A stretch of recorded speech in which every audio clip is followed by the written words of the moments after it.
नमस्कार, स्वागत है आपका वैश्विक व्यापार न्यूज में और मैं हूँ ऋतु तोमर। आइए नजर डालते हैं वैश्विक व्यापार की कुछ खबरों पर। पश्चिम बंगाल और असम में 1 अप्रैल यानी गुरुवार को विधानसभा चुनाव के दूसरे चरण का मतदान होगा। बंगाल में दूसरे चरण के तहत 4 जिलों के 30 निर्वाचन क्षेत्रों में मतदान होना है, जबकि असम में 39 निर्वाचन क्षेत्रों में वोटिंग होगी। बंगाल में दूसरे चरण के मतदान के लिए सुरक्षा के पुख्ता बंदोबस्त किए गए हैं। चुनाव आयोग ने ईवीएम मशीनों का डिस्ट्रीब्यूशन भी आज से ही शुरू कर दिया है। दूसरे चरण में नंदीग्राम और हल्दिया वोट डाले जाएंगे। दूसरे चरण में बंगाल की हाई प्रोफाइल नंदीग्राम सीट पर भी मतदान होना है। नंदीग्राम से बंगाल की मुख्यमंत्री ममता बनर्जी और बीजेपी उम्मीदवार शुभेंदु अधिकारी आमने सामने हैं। वहीं बीजेपी की राष्ट्रीय अध्यक्ष जेपी नड्डा ने हुगली में ममता सरकार पर जमकर निशाना साधा। उन्होंने एक जनसभा को संबोधित करते हुए कहा, ममता राज में महिलाएं सुरक्षित नहीं हैं। ममता दीदी डर गई हैं क्योंकि वह नंदीग्राम से चुनाव हार रही हैं। शोभा मजुमदार जी की चर्चा कहती थी कि मैं बंगाल की मां बहन हूं, मैं बंगाल की बेटी हूं। आप कैसी बंगाल की बेटी है जिन्होंने बंगाल की माता की चिंता नहीं की, बेटी की चिंता नहीं की? शोभा जी को अपनी जान गंवानी पड़ी बेटे को संभालने के लिए, बेटे को जान बचाने के लिए। इतना ही नहीं, बंगाल महिलाओं के किडनैप में नंबर 1 है। बंगाल एसिड के अटैक में, बहनों पर एसिड के अटैक पर नंबर 1 है।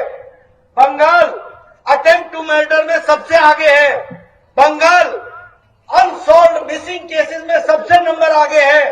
बंगाल में डोमेस्टिक वायलेंस, महिलाओं के साथ अत्याचार 35% बढ़ा है। बंगाल में पार्क स्ट्रीट की घटना घड़ी, कोई उसमें अरेस्ट नहीं हुआ। उसी तरीके से कामदूनी में घटना घटी, उसमें भी कोई पुलिस एक्शन नहीं हुई। 2 ट्राइबल गर्ल्स के साथ जलपाईगुड़ी में रेप हो गया, कोई उस पर एक्शन नहीं हुआ। ये सब चीजें बंगाल में ही घटी है।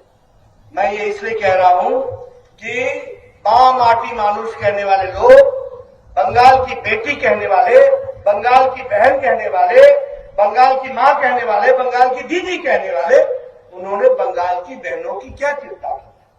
और आज मैं इस जनसभा में देख रहा हूं, पुरुषों से ज्यादा महिला शक्ति यहां पर उपस्थित है। ये बताती है कि बंगाल की महिलाओं ने तय कर लिया है, कमल खिलाना है और टीएमसी को साफ करना है। ये बात तय हुई। कोरोना संक्रमण के फिर से बढ़ते मामलों ने सभी राज्यों की मुश्किलें बढ़ा दी हैं। स्कूल फिर से बंद होने शुरू हो गए हैं। यूपी में कक्षा 8वीं तक के स्कूल 4 अप्रैल तक बंद रहेंगे। इस संबंध में प्रदेश के सीएम योगी ने निर्देश जारी किए हैं। सीएम योगी ने मंगलवार को अपने आवास पर उच्च स्तरीय बैठक कर कोरोना संक्रमण की समीक्षा की और कई अधिकारियों को कई निर्देश भी जारी किए। बैठक में सीएम ने कहा कि कोरोना के संदिग्ध मामलों में RT-PCR जांच अनिवार्य रूप से किया जाए। साथ ही उन्होंने टेस्टिंग पर विशेष ध्यान देने के भी निर्देश अधिकारियों को दिए।